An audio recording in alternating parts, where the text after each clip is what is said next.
Joe Kissell takes control of your Mac problems. This is MacVoices. This edition of MacVoices is supported by MacVoices Live, our weekly live panel discussion of what is going on in the Apple space, as well as the larger tech world, and how it is impacting you. Join us live at 8 p.m. Eastern, 5 p.m. Pacific, or whatever time that is wherever you are, at youtube.com/MacVoicesTV, and participate in the chat, or catch the edited and segmented versions of the show on the regular MacVoices channels and feeds.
Welcome to MacVoices.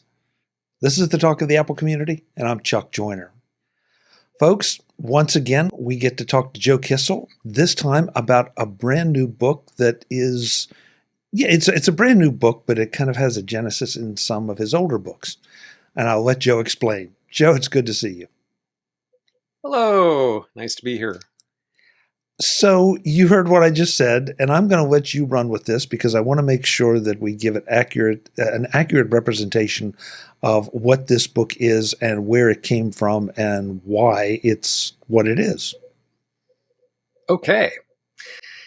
So the new book is called Take Control of Solving Mac Problems. It's a book about solving problems with your Mac. Thanks. Yeah. Okay. So, I don't want to belabor the story, but long ago, very long ago, I started writing about Mac backups, and I had this book that went through a few titles and eventually settled on Take Control of Backing Up Your Mac. And very popular book. It exists to this day. It's one of my favorite books, one of our most important books. It's its own thing, and very, very happy with that book. But then I wrote Take Control of Maintaining Your Mac, which was about preventing problems, preventive maintenance, things that you could do every day, week, month, whatever, to try to prevent problems from occurring. That was also very popular. I followed that up a year or two later with Take Control of Troubleshooting Your Mac. So despite your best efforts, stuff has gone wrong. You see a thing on screen that you don't like, or you don't see anything on your screen. Your Mac isn't working as you need it to. What do you do to fix it? Troubleshooting Your Mac, Take Control of Troubleshooting Mac was kind of a self-serving book in a way, because I got so much email from random people, not only Take Control customers, but just random people saying, "Oh, I hear you wrote about this thing and that thing Mac related. Do you know how to solve this problem?" I'm like, all right, I'm just going to teach you how to solve your own problem, okay? I don't mean to be like, I want to be as generous as I can be with my time, but I am kind of busy, and I think it's more efficient for me to show you what I do, like how do I think about solving problems and what are my techniques. And so I'm going to teach you how to solve your own problems. So that was Troubleshooting Your Mac. But as I was writing that, I realized that a number of the troubleshooting things that I was teaching people how to do related to performance issues. And I felt like there were enough things I could say about improving your Mac speed to make an entire book out of just that. So I did that, and that was Take Control of Speeding Up Your Mac. So I had these 3 books that are sort of related to Mac health, fitness, whatever, and well, 4 if you include backing up your Mac. And those went through a bunch of revisions, and at a certain point, Take Control, back in the olden days, decided to discontinue them. I took over them and republished them as Joe on Tech Guides. And then I bought Take Control and I brought them all back as Take Control books. Well, when that happened, I got super, super crazy busy. And writing new books, updating old books, but mostly editing and publishing other people's books and doing things with my publisher hat on. And I just didn't have time to keep all of my old books up to date. And so those 3 books just kind of got stuck. They hadn't been updated since 2019. And, that's forever in computer years. And I just felt increasingly embarrassed about them. Like 2019 was that was before Apple introduced the Apple Silicon or M-series Macs. That was before all Macs were using, the APFS file system. Before what I think of as the modern age of Macs, and stuff in that whole realm of maintaining, troubleshooting, speeding up your Mac has just changed dramatically since then. Things are very, very, very different now. And the more time that passed, the farther out of sync with reality those books got, but also like the kind of more they weighed on me, because I realized updating these is going to be such a huge project.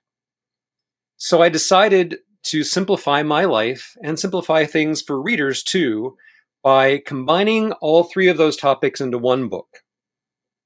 And that was helped by the fact that there was a certain amount of overlap amongst those 3, a fair amount. But also, I realized in the process of smushing them all together and then massively, massively updating every single part of it and adding a lot of new material, that the stuff I previously took a whole book to say about preventive maintenance didn't really need that much space. I realized that what made sense 10, 15 years ago for maintaining your Mac is kind of overdone today. So that shrank down to 1 chapter.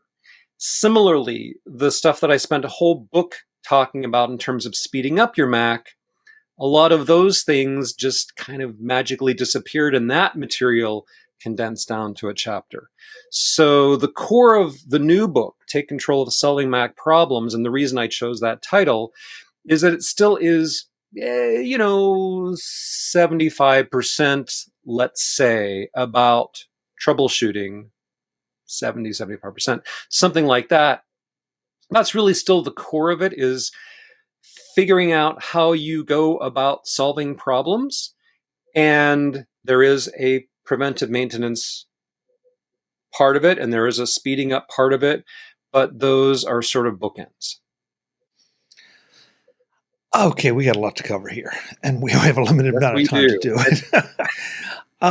So, and I guess firsthand experience tells me that if you, just like with your car, which is always our favorite example, if you maintain your car properly and do what you're supposed to do, you can avoid a lot of hassles. And so I think that, at least for me, that's still true with my Macs, M-series or not. And so it makes, what you're saying makes a lot of sense to sort of put that kind of maintenance first, and then assuming that didn't resolve your issue or didn't take care of whatever has gone wrong, now you're going to focus on that. For sure. And there are definitely some activities that you'll do that function as preventive maintenance, but that also function as problem-solving techniques. For example, you could open up disk utility and select your startup volume and run first aid.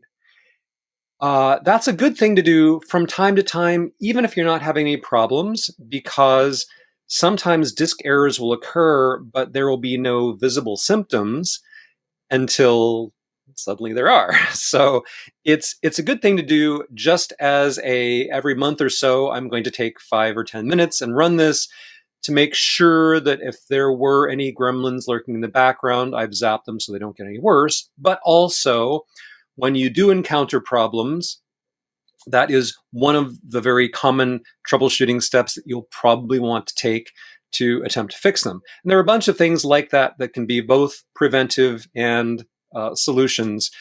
And so I try to sort of, the first part of the book is prevent problems, but also make a mental note of these things because we might come back to them.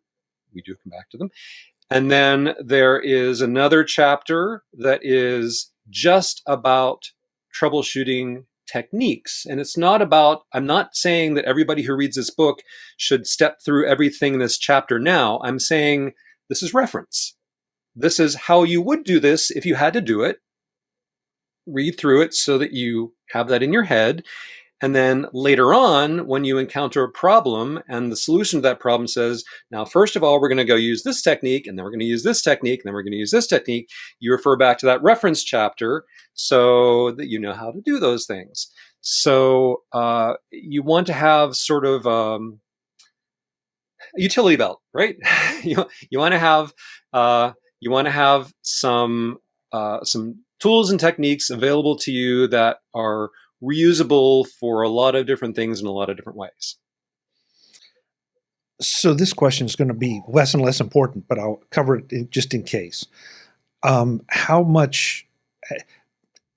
relevant is this book for Intel Mac owners as opposed to the new M-series Mac owners?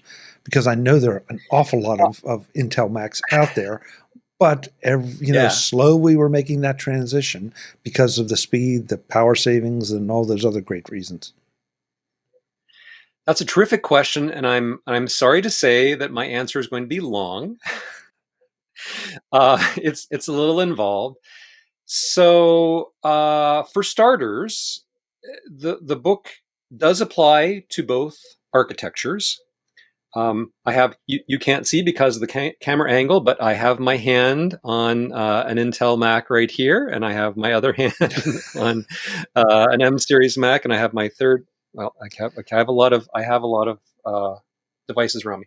Anyway, yes, it does. It not only does it still apply to Intel-based Macs, but in some ways even more, because Intel Macs are probably more likely to encounter certain kinds of problems, especially speed problems. So yes, it does still apply to Intel-based Macs. Having said that, I did a lot of soul searching about how far back do I go? Do I do I go back to Ventura? Do I go back to Big Sur? Do I go back to Mavericks? Do I go back, how far back in terms of operating system support do I go? And how far back do I go in terms of the hardware? Am I covering hardware from 10 years ago? Am I covering hardware from 15 years ago? Because remember, the older your Mac is, the more likely it is to have problems. But at the same time, there are practical limits. One of the practical limits is the farther back I go, the more sets of instructions I have to give you. So if you go back before Ventura, I have to tell you, okay, if you're using Big Sur or Monterey, then you have to open system preferences and go here. And if you're using Ventura or later, you have to go to system settings and do this other thing. And if you go, the farther back you go, the more different those instructions become, and the more complicated it gets to say, well, if you're using this, do this, and if you're using this, do this. And so here's what I decided. I decided that this book is going to is going to cover Macs that either are running or could run Big Sur or later. So that's Mac OS 11 or later. And it turns out that covers Macs going back roughly 10 years. So you might have bought a Mac 10 years ago that's still running whatever Mojave or something, but at least it could be updated to Big Sur. Okay. And if it could be updated to Big Sur, you should. Basically, you should install the most recent major release of Mac OS that is available for your particular Mac. So I kind of say, if you're using one of those much older Macs and you haven't upgraded in literally, 8 or 10 years, step one ought to be upgrade to a more recent operating system. Might not be might not be Sonoma, okay, but it might be whatever the most recent one is that your Mac supports. That should be your first thing, and then we can kind of say, having done that, all of these instructions are going to be for Big Sur or later. And yes, I do have to say, in some places, if you're using Big Sur or Monterey, do this. If you're using Ventura or Sonoma, do this other thing. If you're using Sequoia, do this third thing.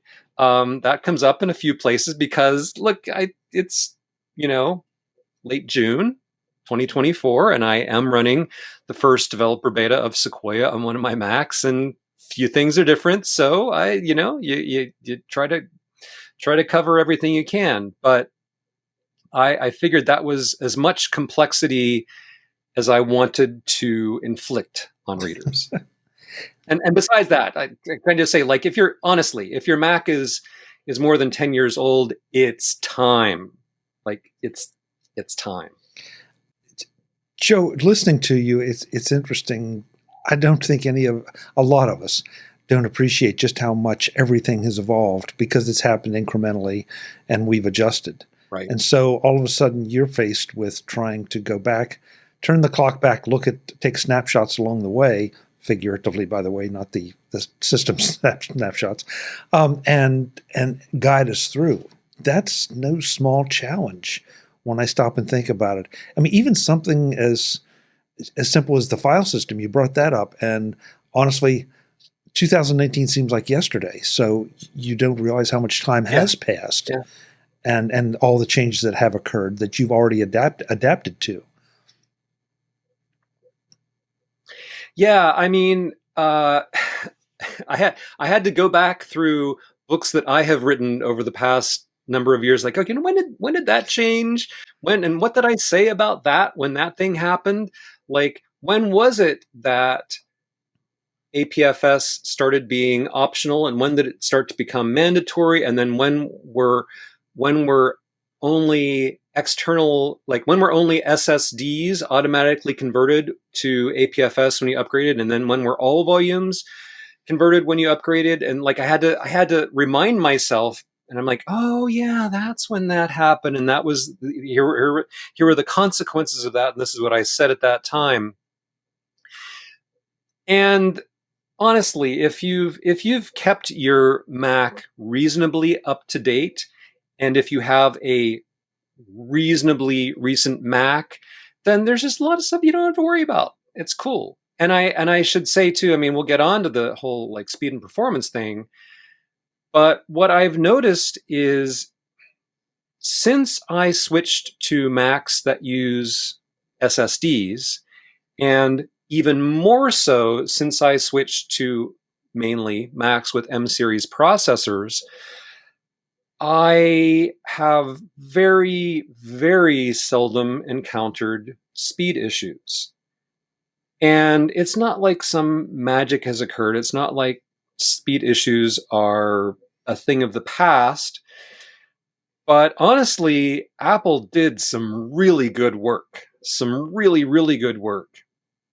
And if you have like an old Mac that uses a mechanical hard drive, and all you did was swap out that hard drive for an SSD, wow, you would see such stunning speed improvements. And then if you swapped out that SSD and then you did the next step, which is move to even like the very first, very cheapest, like M1 MacBook Air, which you can now buy at a really steep discount, you would go, oh man, this is so much faster. And it's not that expensive. Like literally, you could buy a used M1 MacBook Air for probably, I don't know, $500 or something. It's not expensive, and the speed difference between that and a Mac that's 5 years older would just be breathtaking and solve a lot of problems right there. So that kind of thing is included in my device, in my advice, my device advice. If you can, if you can swing it. Listen, I know. I remember making that first transition, and you think, well, there's something wrong because it can't be that fast, and it is that fast. You know, and to your point, you know, even purchasing a used M1 right now is still more power than a lot of people are going to ever really truly use. It's nice to have, but you know, really use it. Let alone the M2, 3. Well, look. Yes. In front of me here, arrayed in this selection of technology, I have this Intel iPad Pro or iMac Pro. Sorry, there's this Intel iMac Pro over here. You know, I got this when it came out in 2017. I used to joke, yes, well, I do really, really hardcore word processing, which is actually true. And I used a lot of this amazing power of this iMac Pro with 128 gigabytes of RAM for doing things that seem so trivial as word processing, not the kind of word processing I do. So this is a great computer. It still is.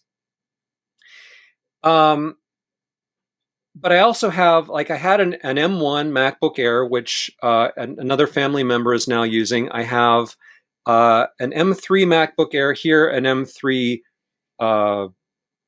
Max, whatever the biggest one is, MacBook Pro here. I have an M4 iPad Pro here. And when I got my first M1 MacBook Air, it had a tiny fraction of the amount of RAM in my iMac Pro, and it was so tiny. Like, just so small.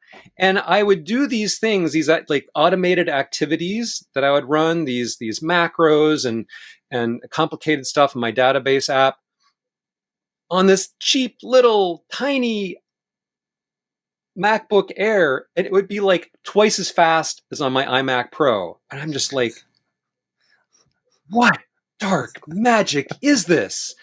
And so, so that was my experience. And I've heard the same thing from people that do a lot more work than I do in things like music production and graphics and video editing, much more processor intensive stuff. They're like, even the very first M1 Macs just blow my old fancy Intel Mac out of the water. So it really was that dramatic. And like, I don't get a commission from Apple for, recommending Macs or anything, but honestly, if your Mac is older, that is the best way to get a huge speed improvement for not that much money. So we always like to leave people with a few takeaways here that not only steer them to the book, but also can benefit them right now. Can you, other than just utility, can you give us, let's say, one health tip and then one troubleshooting tip that might be either different or updated from previous advice, if there is such a thing? Yeah, I'm looking over my table of contents right now.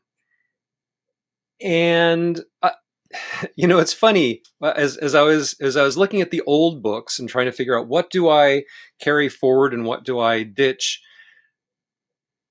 I spent so much time extolling the virtues of just popping some more RAM into your computer. Because remember, we used to be able to do that. You used to be able to just like take off the little cover and there were slots in there, and you just pop more RAM in. And you can't do that anymore, not with the M-series Macs, but also you don't need to do that anymore. So in terms of preventive maintenance,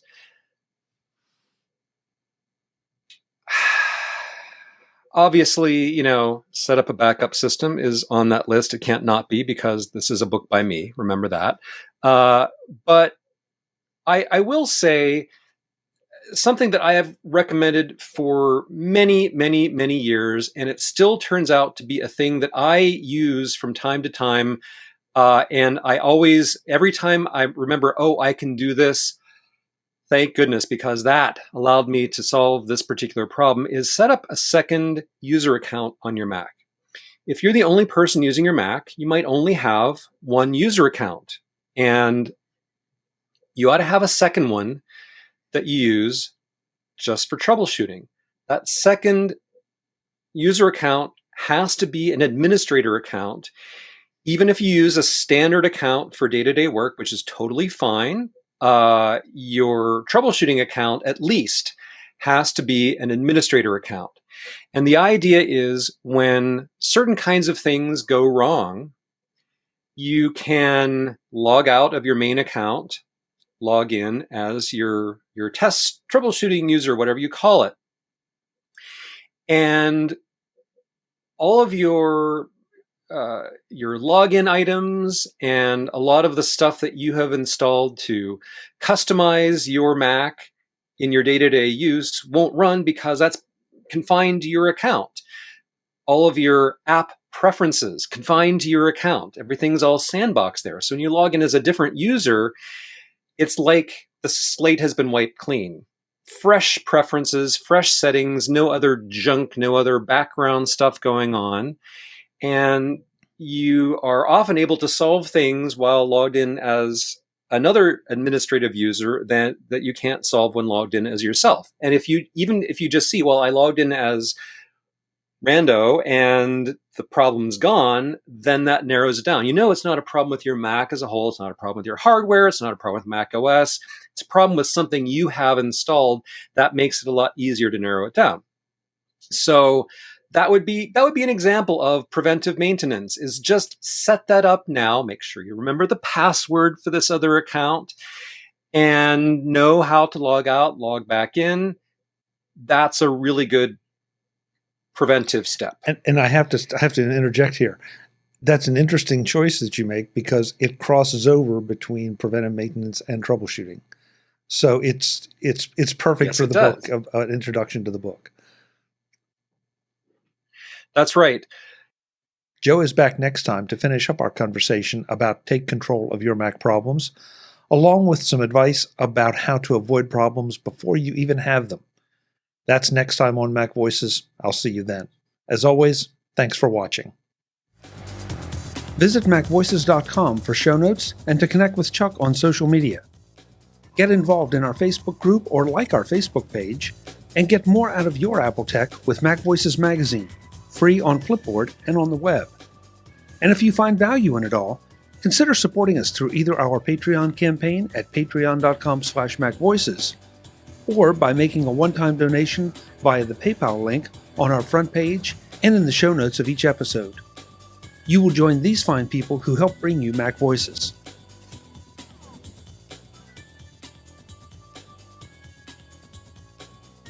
Advertising handled by Backbeat Media at backbeatmedia.com. Bandwidth provided by CacheFly at cachefly.com.